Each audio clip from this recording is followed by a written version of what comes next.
capítulo 10, provechos prácticos para el estudio del Antiguo Testamento bajo las divisiones correctas. Ahora, al entender que el cristianismo neotestamentario no está bajo la ley de Moisés y tampoco debe incurrir a esta ley como si fuera la autoridad primaria para cualquiera de sus prácticas hoy en día, le ayudará a uno a entender y a evitar muchos errores en la interpretación de las Escrituras. Además, le ayuda a uno a refutar las herejías que abundan en el cristianismo hoy día. Por ejemplo, los que creen en guardar el sábado, que es el séptimo día, recurren a la ley de Moisés para justificarse. Aquellos que creen que deben tener un sacerdote terrenal a quien confesar sus pecados, recurren también a la ley de Moisés. Los que practican el rociamiento y el derramamiento por bautismo, generalmente recurren a la ley de Moisés para justificar su posición, pero para los guardadores de la ley será suficiente y provechoso señalarles lo siguiente. Pues hay pasajes en la Biblia que señalan que ya la ley y los profetas pasaron, que estamos bajo la gracia o bajo el periodo eclesiástico. Entonces, la ley de Moisés fue dada a Israel para la conducta y práctica de ellos, y nunca tiene por objeto aplicarle a la dispensación de los gentiles. Es decir, en este tiempo no es aplicable la ley a nosotros. Toda la ley de Moisés y los profetas fueron quitados, cumplidos como sistema práctico para los hijos de Dios. Al morir Jesús en la cruz, esto se declara específicamente en Mateo, en Lucas 16:16 y también en Colosenses. Sabemos que no existe tal cosa como el estar bajo solo una parte de la ley de Moisés, o se está bajo toda la ley o no se está bajo ninguna parte. La Biblia enseña eso específicamente en Mateo y también en Gálatas 3:10. Pablo sostenía que si uno buscaba la salvación en el hacer las cosas de la ley, que sería maldito si no cumplía todas las cosas contenidas en la ley.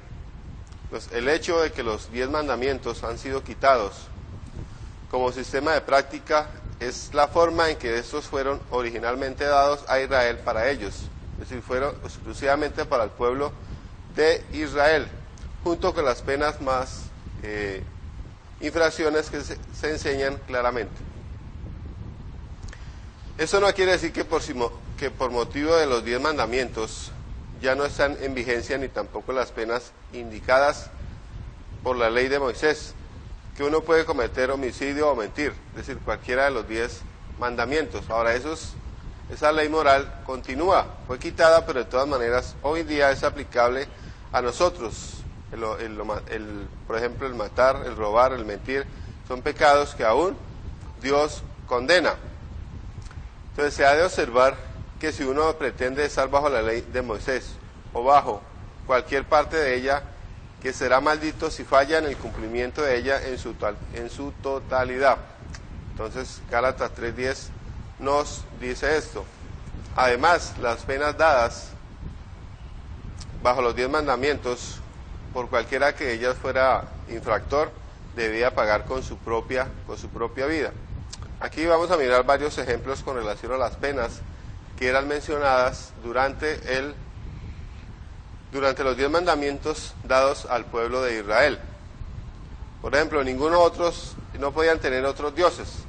Las personas que eran encontradas adorando a otros dioses, estas personas pagaban, o más bien eran apedreados. Tampoco debían hacer imágenes. Personas que eran encontradas con imágenes también eran muertos a espada. No tomar el nombre del Señor en vano, era apedreado, era muerto a pedradas. La persona que no santificaba el día sábado también era apedreado. El que no honraba a padre y madre también era apedreado. No matar, la persona que mataba era muerto también de la misma forma. No cometer adulterio, era ejecutado. No robar, no hurtar, era apedreado y quemado. Hoy hay países que todavía tienen esta práctica, debido a que la justicia del hombre realmente no es completa. No habla el falso testimonio. Vemos que era también muerto a apedreadas. Hay quienes equivocadamente alegan que la ley ceremonial fue quitada, pero que la ley moral, los 10 mandamientos, siempre existen. Pero el hecho de que tal cosa no exista como sistema de práctica es evidente porque nadie jamás ha sido apedreado o ejecutado por no guardar la ceremonia de la ley. Ahí en Hebreos declara: el que viola la ley de Moisés por el testimonio de 2 o 3 personas muera irremisiblemente. Así que ha de comprender que los 10 mandamientos eran la ley de Moisés, lo mismo como el resto. El todo fue cumplido como sistema de adoración y práctica para los hombres, o de otro modo, ninguna parte se cumplió. Es necesario comprender esto para tener un entendimiento correcto de la Biblia. Ahora, ¿para qué sirve entonces, como ya pasó la ley y los profetas, para qué nos sirve entonces el Antiguo Testamento hoy día? Sería una buena pregunta para nosotros.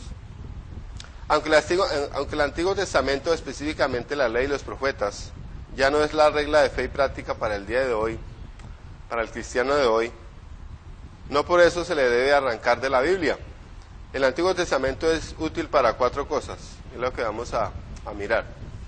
Primero, nos sirve como historia,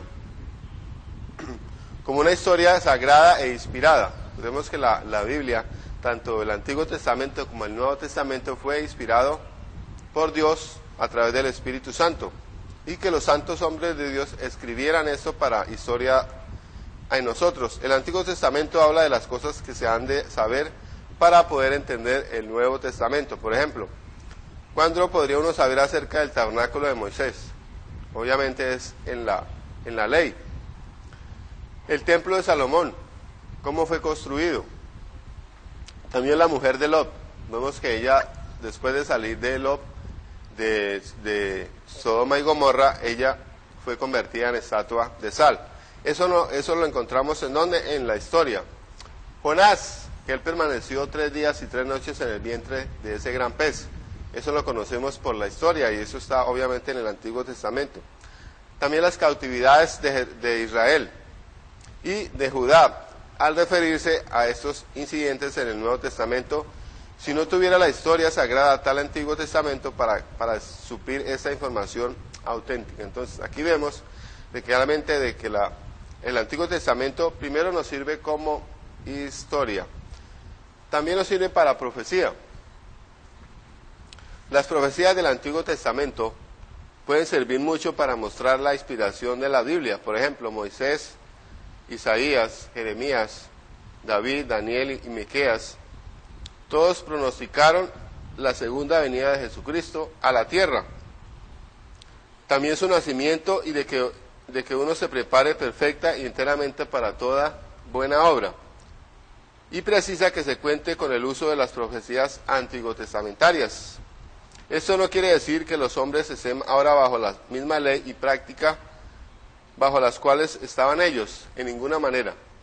Pero sí quiere decir que esto es un provechoso práctico que uno puede ganar en el estudio del Antiguo Testamento. Es decir, realmente el Antiguo Testamento a nosotros nos sirve para alimentar y para justificar las cosas que están sucediendo ahora en el Nuevo Testamento. Entonces hemos visto que nos sirve para historia y también nos sirve para profecía.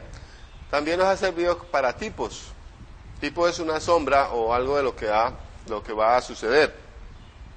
Nos mostraba realmente lo que iba a suceder con Cristo y también con la iglesia. Hay muchos tipos en el Antiguo Testamento que al entenderlo le ayuda a uno a entender mejor el Nuevo Testamento. Por ejemplo, los sacrificios de animales y las fiestas anuales eran tipos de Cristo. Todo eso representaba lo que Cristo iba a hacer en la cruz, el verdadero sacrificio y el verdadero pan de vida, del cual los hombres iban a comer algún día. Entonces, esos eran tipos, todos los sacrificios que se hacían allí en el tabernáculo, y todas esas ofrendas eran un tipo de lo que Cristo iba a padecer en la cruz. También nos sirve para lecciones objetivas. Un análisis general del Antiguo Testamento revela que 2 grandes lecciones objetivas se presentan para todos. La primera, la ley fue dada para demostrar cuán malo es el pecado delante de un Dios justo y para revelar que todos los hombres son pecadores por naturaleza y por práctica, culpables bajo la justa ira de Dios, como lo encontramos en Romanos capítulo 3, versículo 19. Para que toda boca se cierre y todo el mundo que quede bajo el juicio de Dios. La idea es que si Dios condenó el pecado en la vida de su propio pueblo, que el mundo entero debe aceptar eso como una lesión objetiva de que ellos no pueden escaparse de la justicia y condenación aparte de un Salvador. Es decir, nadie se puede escapar de la ira de Dios si no acepta a Jesús como su Salvador. Y segundo, los profetas antiguotestamentarios y los salmos hacen mucho hincapié en el justo castigo de Dios por el pecado en la vida de su pueblo escogido, es decir, el pueblo de Israel, y en la de sus hombres particularmente llamados para servicios especiales. El Nuevo Testamento llama nuestra atención a estas cosas y declara que son escritas para nuestro aprendizaje, instrucción, admonición, es decir, amonestación, exhortación, y que son ejemplo de cómo Dios castigará el pecado en el medio de su iglesia o en vida de cualquier hijo suyo hoy día. Recordemos que Dios dice que el que ama, Dios lo disciplina. Entonces aquí miramos de que realmente el Antiguo Testamento nos sirve para 4 cosas importantes y básicas para poder entender lo que es el Nuevo Testamento. Es decir, miremos que en la Biblia hay unidad de pensamiento, de propósito, para que nosotros podamos entender de una manera justa, ordenada y bíblica la Biblia. Vamos a mirar la tercera parte de este, que es tipos de las jornadas de los israelitas después de su esclavitud. Hay suficientes tipos en la Biblia sin necesidad de inventar más, haciendo uso de una imaginación soñadora. Uno debe evitar la tendencia de espiritualizar las cosas y hacer de ellas un tipo, a menos que la Biblia diga que es un tipo. En cuanto a la Biblia, en cuanto a la jornada de los hijos de Israel allá en el desierto y a las experiencias que este pueblo tuvo desde Egipto hasta Sinaí, se declara que son tipos de la jornada del cristiano en la iglesia de nuestro Señor hoy día. Por eso 1 Corintios 10, 1 al 6 declara: porque no quiero, hermanos, que ignoréis que vuestros padres todos estuvieron bajo la nube y todos pasaron el mar rojo, y todos en Moisés fueron bautizados en la nube y en el mar, y todos comieron el mismo alimento espiritual, y todos bebieron la misma bebida espiritual, porque bebían de la roca espiritual que los seguía, y la roca era Cristo. Mas estas cosas sucedieron como ejemplos, eran tipos para nosotros. Esta jornada de los israelitas desde Egipto es un estudio muy provechoso por su historia, su profecía, sus tipos y sus lecciones objetivas en la presentación de algunas grandes doctrinas de la gracia y del modo de vivir del cristiano hoy día. Vamos a mirar 9 tipos que se han de recordar. Miremos el primer tipo. Moisés fue un tipo de Jesús como el gran libertador, divinamente provisto, estando Israel bajo la esclavitud egipcia y no pudiendo liberarse a sí mismo. Dios llamó a Moisés para liberarlos. Moisés fue un tipo de Cristo en su primer advenimiento para salvar a los hombres de la esclavitud eterna del pecado. Recordemos que Moisés fue llamado por Dios para libertar al pueblo. Entonces, Moisés es un tipo de Cristo. Egipto es el segundo tipo. Egipto significa negro y es un tipo de pecado. Recordemos lo que dice ahí 1 Juan 5, 19. Sí, el mundo entero está bajo el maligno. Faraón es un tipo del diablo en el sentido de mantener y destruir lo que propiamente no le pertenece. Faraón tenía su propio pueblo, los egipcios. Igual como Satanás tiene sus siervos, un ejército de demonios. Podemos mirar también el tercer tipo. Los israelitas en la esclavitud eran tipo de la depravación, la debilidad del hombre, quien fue hecho a la imagen de Dios y quien propiamente le pertenece a Dios.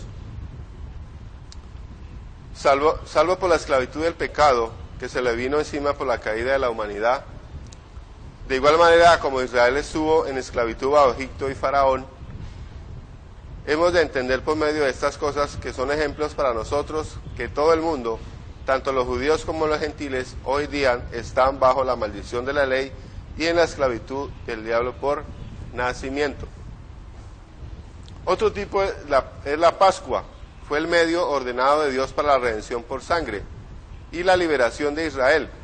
Sirvió para aquellos que creyeron y la aplicaron. Recordemos que la Pascua, es un tipo de la liberación de la esclavitud del pueblo de Israel cuando ellos salieron de la esclavitud de Egipto.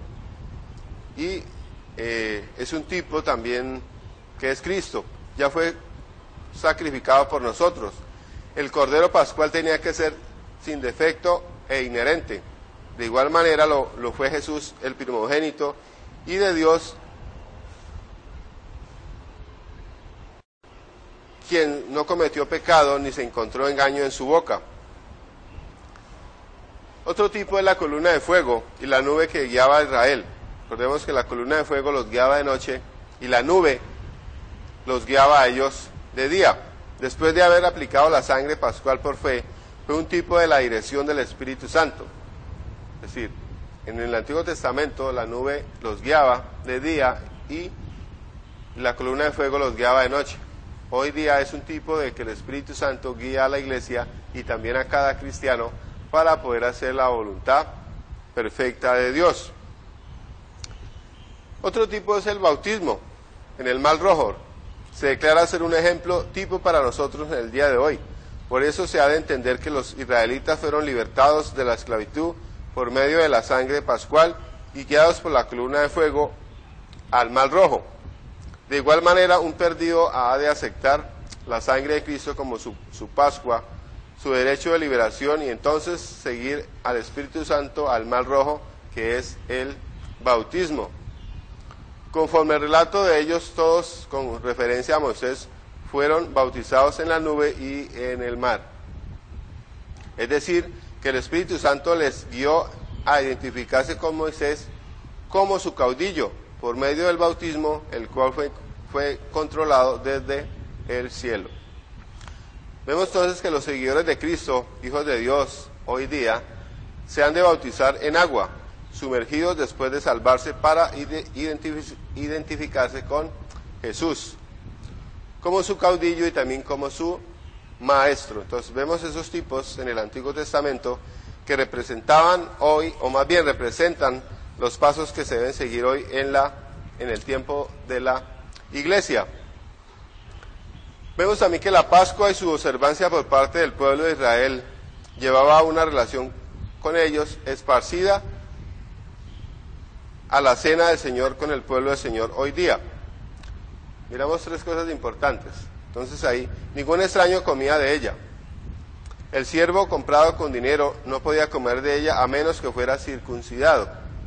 Ningún extranjero había de comer en ella. La Pascua era para conmemorar su liberación de la esclavitud egipcia. La cena del Señor es para conmemorar nuestra liberación de la esclavitud del pecado. Lo mismo como ningún incircunciso había de comer de la Pascua. Se ha de entender que ningún inconverso tiene el derecho de comer la cena del Señor. Y lo mismo como la Pascua había de ser comida en una casa y a ningún extranjero se le permitía comer de ella, se ha de entender que únicamente los que son miembros de la casa de Dios, es decir, los miembros bautizados de la iglesia, son los que tienen derecho a participar de la cena del Señor. Otro tipo es la jornada en el desierto, es un tipo de los hijos de Israel libertados. Antes de llegar a la tierra de Canaán, en el desierto Dios le dio a Moisés el diseño del tabernáculo, que es o que era un tipo de la iglesia hoy día. La adoración en el tabernáculo será examinada en el siguiente tópico. Esta experiencia de Israel en el desierto enseña muchas lecciones cristianas que sirven como tipos. Entonces miramos que los libertados deben cantar. Los libertados fueron alimentados. Los libertados fueron saciados. Los libertados encontraron las aguas amargas endulzadas. El pueblo de Israel fue un pueblo libertado a partir del momento en que se aplicó la sangre pascual. Desde ese momento es que el pueblo de Israel fue libertado. Hoy día, ¿en qué momento una persona es libre del pecado? En el momento que acepta a Jesucristo y el sacrificio que el Señor hizo allá en la cruz. José fue un tipo de la segunda venida de Cristo para liberar de la jornada nomádica en el desierto a la tierra prometida. Este tipo se queda en reserva para debida consideración en el capítulo 15. Vamos a mirar también otro tema que es importante aquí en este capítulo 10, que es el tabernáculo y su inmobiliario. Ya hemos visto cómo el pueblo de Israel había tipos que eran representados, pero vamos a mirar entonces el tabernáculo y su inmobiliario. La adoración en relación con el tabernáculo es un tipo de la adoración de los salvos en la iglesia hoy día. Todos los que son salvos tienen el derecho de allegarse al pontífice del lugar santísimo por sí solos. No hace falta ningún sacerdote ahora, sino solo Jesús. Miramos el altar. Muestra la posición de la cruz de Cristo en relación a la adoración aceptable. Aparte de la aplicación de la sangre derramada, no puede haber un acercamiento aceptable al tabernáculo, es decir, a la adoración en la iglesia, si no hay un derramamiento de sangre, si la persona no acepta a Jesús. También el lavacro muestra la posición del bautismo en su relación a la iglesia. La sangre procede del agua para manifestar el plan de la redención. Uno es salvo por fe en la sangre de Cristo del altar y entonces se identifica por medio del bautismo como ya limpiado, requerido antes que el sacerdote pudiera hacer ninguna ofrenda. Es decir, antes, en el Antiguo Testamento, antes que el sacerdote hiciera sacrificio, él debía primero limpiarse o lavarse con agua. El pan de la proposición se colocaba dentro del lugar santo como tipo de la cena del Señor dentro del compañerismo de la iglesia, para celebrarse únicamente allí. Es decir, el pan de la proposición era tipo de la cena del Señor hoy en día, y solamente se debe tomar dentro de la iglesia con los miembros activos, y también la cena es cerrada, es decir, solamente los miembros de la iglesia pueden tomarlo. De la iglesia, recordemos que la iglesia es local, independiente y también es visible. El candelero proporcionaba toda la luz del tabernáculo. No había ni puertas ni ventanas. Eso representa la Biblia, es la única luz de los miembros de la iglesia que deben seguir en su adoración. También tenemos el altar del incienso. Tipifica las oraciones aceptables de los salvos. Apocalipsis 5:7. Nadie puede orar como Dios quiere que ore después de salvarse, hasta que primero no haya entrado a la iglesia del Señor. Entonces, el altar del incienso tipificaba las oraciones de los santos hoy día en el tiempo de la iglesia. El lugar santo es un tipo del cielo. Hay que tener en mente que esta adoración en el tabernáculo no fue diseñada como tipo de plan de salvación o de cómo llegar al cielo, sino de cómo allegarse a Dios de una manera aceptable a través de la adoración. Había un sacrificio que no se hacía en conexión con el altar, que será considerado en otro tópico. Cristo, nuestro pontífice o sumo sacerdote, ha llevado su propia sangre y ha entrado en el cielo antes de nosotros, donde ahora está haciendo la propiciación e intercesión por sus hijos, cada uno de los cuales es un sacerdote terrenal. Uno puede ahora llegarse a Jesús en adoración y oración por sí mismo, conforme el patrón divino a través de la iglesia suya. Entonces, vemos entonces que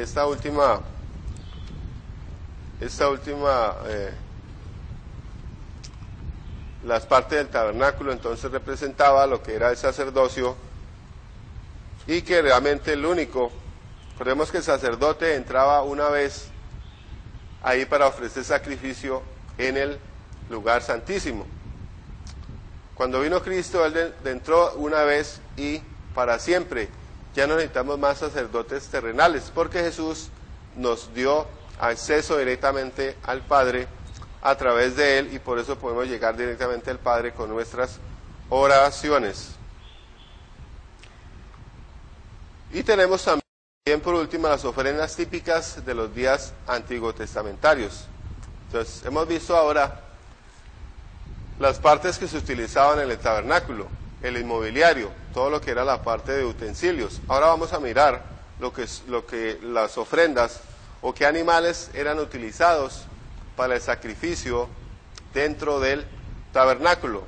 Las ofrendas tal como fueron presentadas en la ley de Moisés y atestiguadas por los profetas, eran tipos de los varios aspectos que nuestro Señor iba a sufrir para redimir a los hombres del infierno y proveerles limpiamiento diario mientras estuviera en la tierra, a pesar de los pecados que pudieran cometer después de salvarse.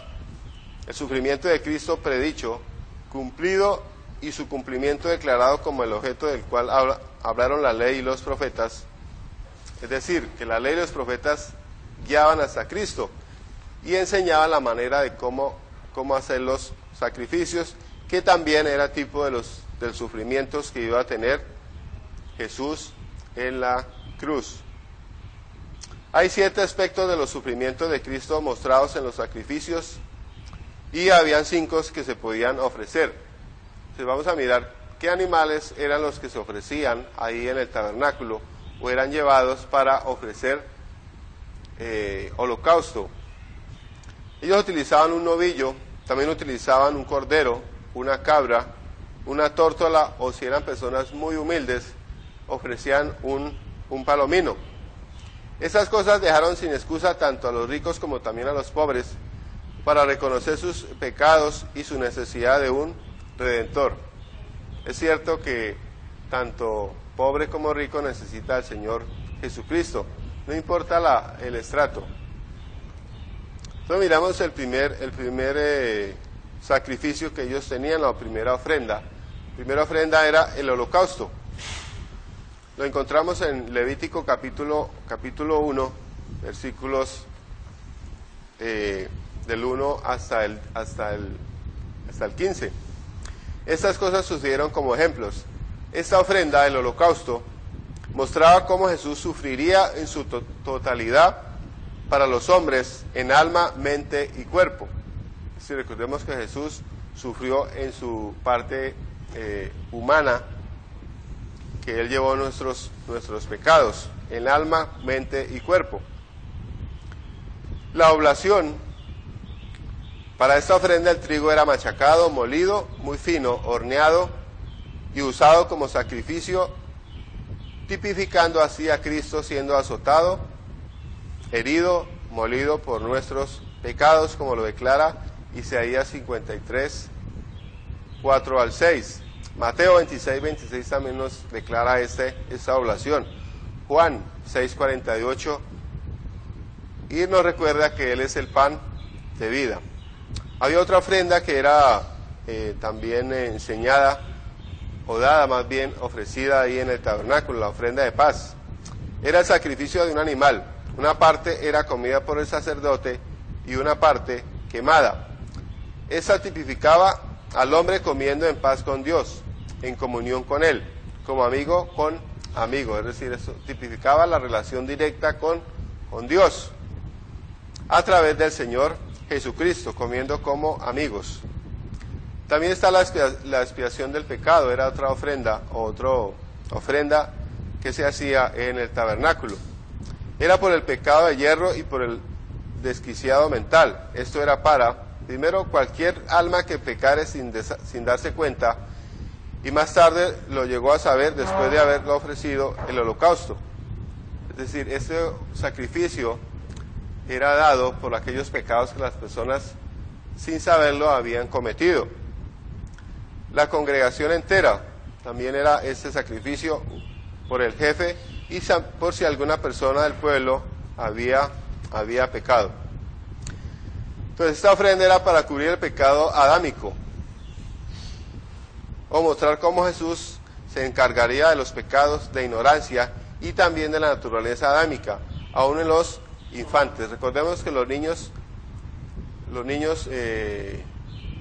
la sangre de Cristo los cubre, es decir, ellos no necesitan arrepentirse, hasta que ellos tengan realmente el conocimiento, o más bien tengan el discernimiento, y puedan discernir entre el bien y el mal.